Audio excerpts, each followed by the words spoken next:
So here we have an example of a 65-inch LG TV screen. The TV is wall mounted on with a tilt, but it did have a swivel, but I would recommend for a 65-inch or any large TV, try not to put it on a swivel, as it can be very volatile. If the TV is too heavy, it won't go straight, it'll keep tilting down. So if it's a bigger TV, we'd recommend just having it fixed and then not in a kind of moving position. So a TV wall bracket for that, again, the more you pay, the more you get. But you know, if it's just going to be a bracket that's not going to be moving too much, I wouldn't be paying more than 40 or 50 euro for the bracket alone. So that TV is, it has an LG sound bar, and then it has a ceramic mantle or beam to stop any heat coming from the stove up to the TV. So it's about maybe 2 or 3 feet between the top of the stove and the TV. Some people don't recommend putting the TV above the stove, but I think there's a good enough distance there that I don't think the heat goes up to the TV. So that's the ceramic beam. It looks wooden, but it looks nice. And then a 12 kilowatt double stove that is, you can see through it. It's a little bit up off the ground, but we tried to keep it as low as possible so that the heat wouldn't go up to the TV. So on the other side, we have it's a 32-inch Philips, but there's a corner couch here. So if you look in here, you can kind of swivel it around a bit, or hook it back up or move it down.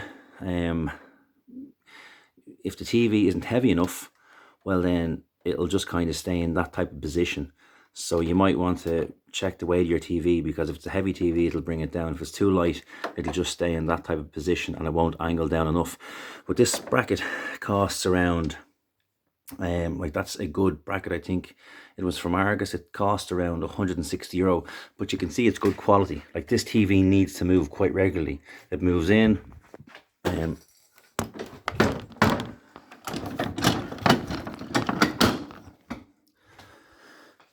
into the wall, and as you can see, it moves out as well. So I would recommend getting a good tilt and swivel TV bracket for that if you're going to be using it a lot, because you don't want to be kind of scrimping if you're going to be moving the TV in and out quite a bit.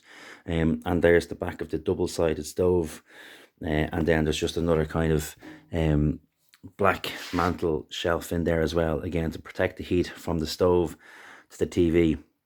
You try to keep as big a back gap as possible from the stove up to the TV. There's a link in the description for that TV wall bracket, and there's also a link if you're looking for a tradesperson to connect or mount a TV to the wall with any trunking, or set up the TV service as well.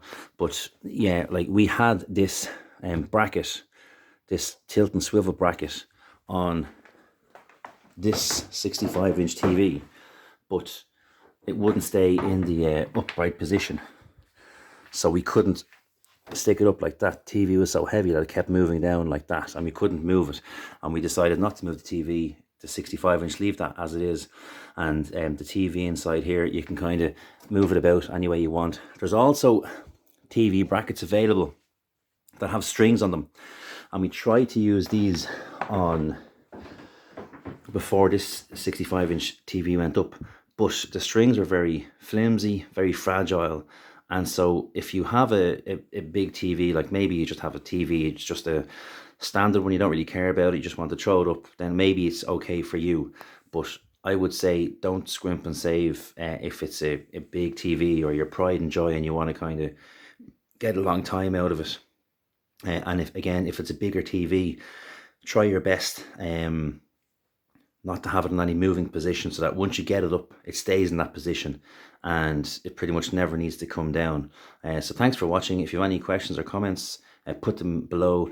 And if you are looking to get a TV wall or a TV mounted to the wall with a bracket, there's links in the description as well. Okay, thanks folks. Happy St. Patrick's Day.